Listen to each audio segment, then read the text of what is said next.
इग्नू से पीएचडी करने के लिए आपको गूगल पर जाके इग्नू टाइप करना होगा और इग्नू के होम पेज यानी वेबसाइट पर जाना होगा। यहाँ पर इग्नू से पीएचडी करने के लिए अभी डेट एक्सटेंड हो गया है 15 जून तक। अगर कोई चाहता है इग्नू से पीएचडी करने के लिए तो अभी भी वो अप्लाई कर सकता है। तो इग्नू से पीएचडी कैसे किया जाए तो उसके लिए हम आज बता रहे हैं। तो यहाँ पर आप देख रहे हैं online registration for PhD in open mat MBA entrance examination July 2020 date extend up to 15 June 2020। IGNOU MBA और पीएचडी के लिए ऑनलाइन एंट्रेंस एग्जामिनेशन अलग से लेता है और बीएड के लिए भी। बाकी पीजी और डिप्लोमा और यूजी कोर्सेज में वो डायरेक्ट एडमिशन लेता है जून और जनवरी के सेशन में। तो यहाँ पर हम यहाँ पर क्लिक करेंगे तो आपको सारे इन्फॉर्मेशन के लिए उसके बाद ये आपका पेज खुलेगा जहाँ पर लिखा हुआ है PhD in open mat MBA entrance examination. अगर आप पीएचडी करना चाहते हैं या एमबीए करना चाहते हैं डिस्टेंस से और वो भी इग्नू से तो आपके लिए फ़ायदेमंद है। तो आप यहाँ पर अप्लाई कर सकते हैं और उसके बाद एंट्रेंस टेस्ट देना होगा, उसके बाद आपका एडमिशन होगा। तो यहाँ पर आप देख सकते हैं करंट इवेंट्स में चल रहा है इंफॉर्मेशन बुलेटिन पीएचडी 2020 सबसे नीचे में फिफ्थ लाइन में सबसे नीचे में। यहाँ पर क्लिक करने के बाद आपका इंफॉर्मेशन ब्राउचर एक ऐसा डाउनलोड होगा और आपको वहाँ पर डाउनलोड पर क्लिक करना होगा। सारे इन्फॉर्मेशन आपको उसमें मिलेंगे। यहाँ पर ये ओपन हो गया है, मैंने ओपन करके आपको दिखा रही हूँ। तो यहाँ पर आपका सब कुछ इसमें मेंशन है, डेट, एलिजिबिलिटी, फीस, सब कुछ। तो यहाँ पर आपका देखिए ये ओपन हो गया है। तो यहाँ पर आपका ओपन हो गया है। तो यहाँ पर दिया हुआ है information brochure for admission to PhD programme July 2020 session. तो यहाँ इसके लिए ये सारे इन्फॉर्मेशन है। तो यहाँ एनटीए हेल्पलाइन यहाँ पर दिया हुआ है। अगर आपको कोई प्रॉब्लम या किसी तरह का कोई डाउट है तो यहाँ पर हेल्पलाइन नंबर पर फ़ोन करके भी पूछ सकते हैं। अब हम नीचे आते हैं इसमें क्या क्या है और यहाँ पर आप कैसे अप्लाई करेंगे। तो वहाँ इसके लिए आप यहाँ पर देख सकते हैं दिया हुआ है candidate are required to apply online only. आपको सिर्फ ऑनलाइन ही अप्लाई करना है। The online link for PhD entrance portal as a under this link. आपको इस लिंक पर क्लिक करना होगा नीले वाले पर। तो वहाँ पर एक खुलेगा पेज, वहाँ पर आपको जाकर अप्लाई करना होगा। तो अभी डेट एक्सटेंड हो गया तो जिनको भी करना है वो कर सकते हैं। यहाँ पर ये ब्लू वाले लाइन पर, नीले वाले लाइन पर लिंक पर आपको क्लिक करना होगा। अब जनरल इन्फॉर्मेशन जो भी आपको यहाँ पर महत्वपूर्ण है मैं आपको बता दे रही हूँ।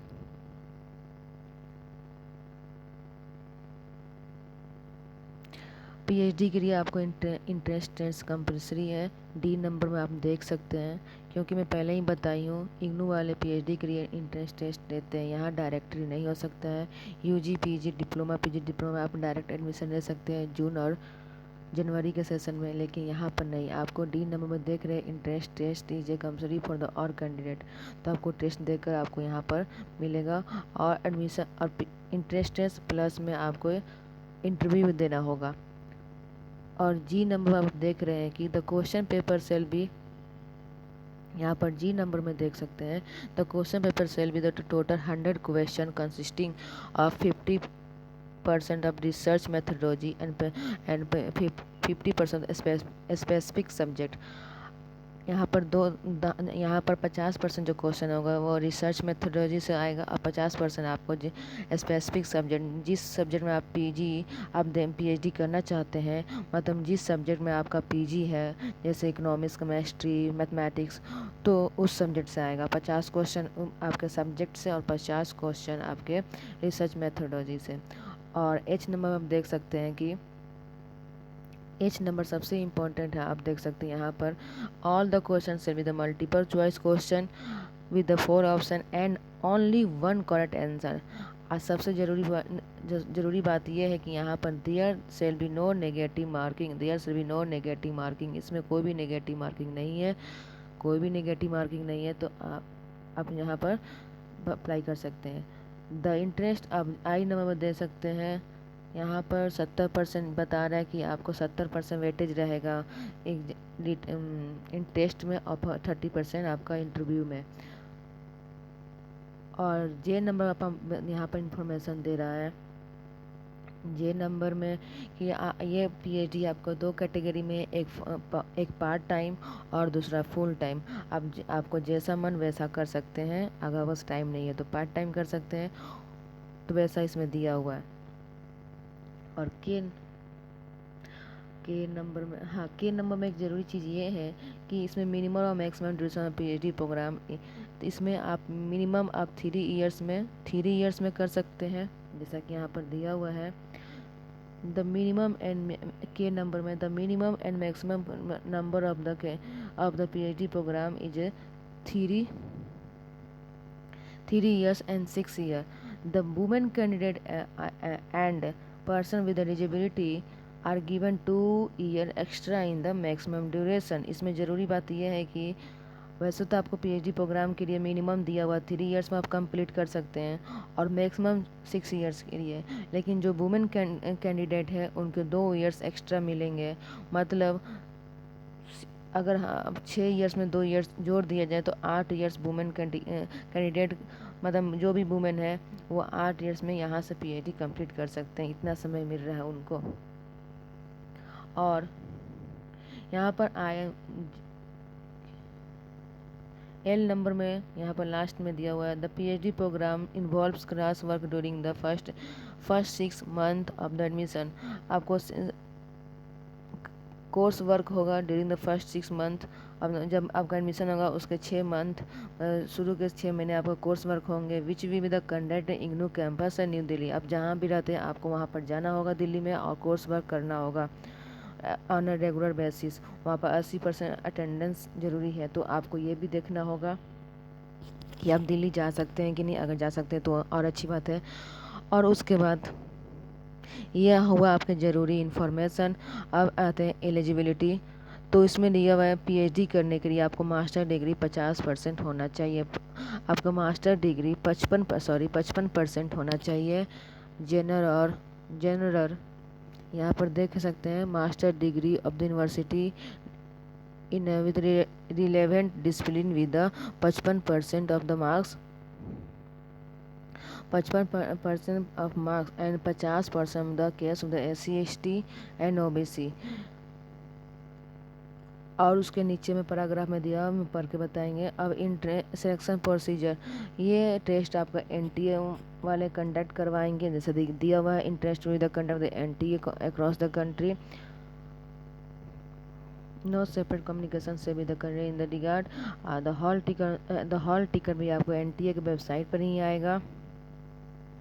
Candidate required to bring with them the original identity card having photograph, Aadhaar card, voter ID card, passport।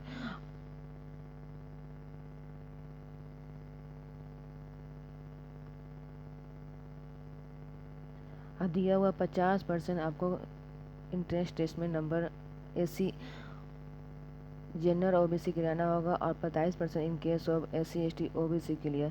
मतलब आपको 50% सिर्फ जनरल के लिए और 45% in case of ST SC and OBC। Short listed will be the short listed for the interview. आपको अगर general में है तो आपको 50% नंबर लाना होगा, तब आपको इंटरव्यू के लिए बुलाया जाएगा। अब आते हैं हम इम्पोर्टेंट डेट पर। तो अभी तो डेट ये बढ़ गया है, तो अभी अप्लाई कर सकते हैं।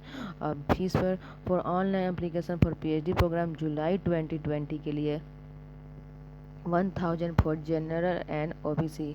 आप देख सकते हैं यहाँ पर 1000 for general candidate belonging to general and OBC और 800 for SC ST and EWS।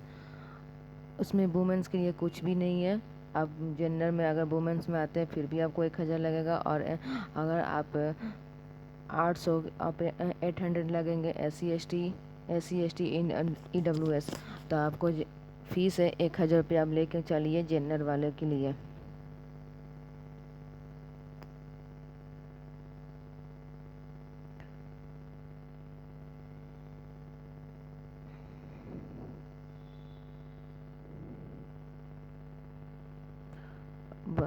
अभी तो बस अब हम आते हैं सेंटर इसके कहाँ कहाँ है। तो लगभग 131 मतलब 131 से जगह पर इसके पर इंट्रेंस टेस्ट कंडक्ट किए जाएंगे। जैसे कि आप देखिए आंध्र प्रदेश, असम, बिहार, चंडीगढ़, गुजरात, केरला, कर्नाटका, महाराष्ट्र, इस तरह एक उत्तर प्रदेश, इस तरह 131 जगह है। आप लास्ट में देख रहे हैं 131 वेस्ट बंगाल में हर सभी जगह पर एग्जामिनेशन होंगे।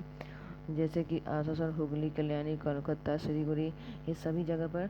तो अब जहाँ मन वहाँ आपका सेंटर अभी आप है वहाँ पर दे सकते हैं। अब हम आते हैं मेन पॉइंट पर, जो कि है discipline wise vacancy of seat, specific eligibility criteria and programme coordinator. तो अगर आप सबसे पहले फॉर्म भरने से पहले आपको ये देखना होगा कि आपकी सब्जेक्ट इसमें है कि नहीं इस साल, क्योंकि इस साल मैथमेटिक्स नहीं है, हिंदी नहीं है। लास्ट ईयर हिंदी थी। तो इग्नू वाले अपने वैकेंसी के अनुसार नोटिफिकेशन डालते हैं। इस उनके पास इस सब्जेक्ट में वैकेंसी है, तो इसलिए ये नोटिफिकेशन डाले हैं। जैसे कि अब हम आपको बताते हैं। तो सबसे पहले आपको देखना होगा कि आपके सब्जेक्ट हैं कि नहीं, और आपके सब्जेक्ट हैं तो उसमें कितने आपके कैटेगरी वाइज कितने वैकेंसी है। हम बात करते हैं जैसे कि इकोनॉमिक्स है, तो इकोनॉमिक्स में सबसे पहले टोटल वैकेंसी आपका आप देख सकते हैं। इकोनॉमिक्स में टोटल वैकेंसी यहाँ पर 7 है दिया हुआ है। उसमें जनरल के लिए 5 है मात्र, SC के लिए 1 है, और ST के लिए 0 है, और OBC के लिए 1 है, EWS के 0 है, एक भी नहीं है। तो आप अगर जनरल है तो भर सकते हैं, लेकिन अगर आप EWS है तो नहीं भर सकते हैं, और ST है तो नहीं भर सकते। इसलिए आपको फॉर्म भरने से पहले अपना वैकेंसी अपने कैटेगरी के अनुसार है कि नहीं है, कितना है, 1 है तो भरने से फ़ायदा होगा कि नहीं, आपको ये देखना होगा। अगर आप बहुत मतलब कि हाँ, अगर आपको कॉन्फिडेंस है कि हो जाएगा तो आप ज़रूर भरिए देखकर।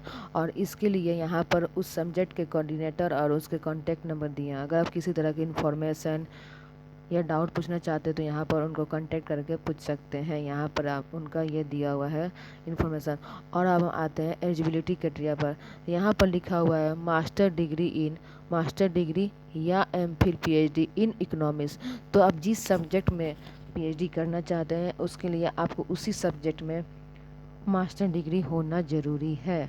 और उसके साथ ही आपको मास्टर डिग्री अगर आप जनरल हैं तो 55% चाहिए, ऊपर में भी दिया हुआ था। अगर आप जनरल है तो आपको 55% चाहिए। अगर आप SC ST है तो जनरल वालों के लिए 55% चाहिए, और बाकी के लिए SC ST के लिए 50% PG में, तभी आप फॉर्म भर सकते हैं। तो भरने से पहले आप एक बार ज़रूर देख लीजिए आपका परसेंट कितना है। और इसमें दिया हुआ है मास्टर डिग्री या MPhil डिग्री इन इकोनॉमिक्स। अगर आप MPhil भी है तो आप भर सकते हैं PhD के लिए। अगर आपके पास MPhil नहीं है, सिर्फ मास्टर डिग्री है, फिर भी आप PhD कर सकते हैं।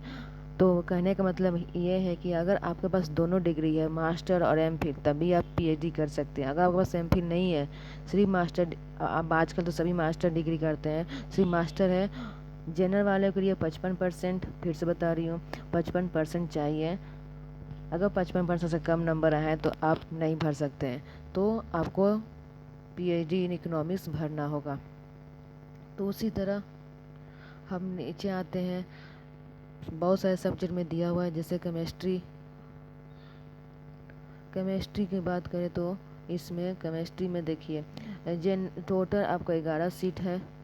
तो जनरल की 6 सीट, SC के लिए 1 सीट मात्र, ST के लिए एक भी सीट नहीं, 00 OBC के लिए 3 सीट और EWS के लिए 1 सीट। और उसके कोऑर्डिनेटर के लिए नंबर कॉन्टैक्ट यहाँ पर दिया। तो एलिजिबिलिटी क्राइटेरिया की बात करें तो MSc केमिस्ट्री फ्रॉम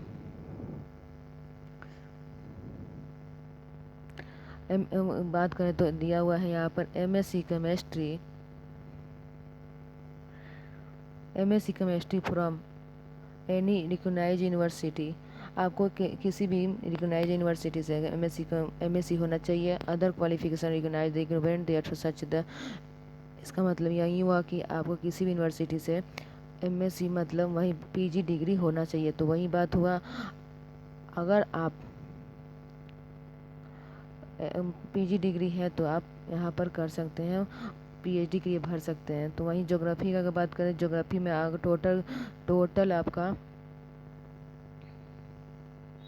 टोटल आपका ज्योग्राफी में 15 सीट है, वैकेंसी है ज्योग्राफी में। जनरल के लिए 8, SC के लिए 2, ST के लिए 1, OBC के लिए 3, EWS के। यहाँ पर उनका कॉन्टैक्ट कोऑर्डिनेटर का है। और यहाँ एलिजिबिलिटी में देखें तो MA या MS इन ज्योग्राफी। तो यहाँ पर ये है कि यहाँ पर MPhil नहीं मांग रहा है। MPhil भी किसी किसी स्पेसिफिक सब्जेक्ट में मांगता है, जैसे कि इकोनॉमिक्स में मांगा होता है, हिंदी में मांगता है, बाकी साइंस में बहुत ही कम देखने को मिलता है। तो यहाँ पर एलिजिबिलिटी क्राइटेरिया ज्योग्राफी की बात करें तो हम MA या MS in geography, earth system science and relevant discipline of the geospatial technology, ये आपका होना पड़ेगा। ये तो मात्र बात हुआ तो कि आप MA या PG आपका MA या MS इन ज्योग्राफी होना चाहिए, तभी आप भर सकते हैं। तो मेन बात हुआ कि आप जिस सब्जेक्ट में करना चाहते हैं PhD, उस सब्जेक्ट में आपका PG होना चाहिए, मतलब MA या मास्टर डिग्री पोस्ट ग्रेजुएशन। ये हुआ इन्फॉर्मेशन इग्नू से PhD कैसे करें। धन्यवाद, थैंक यू।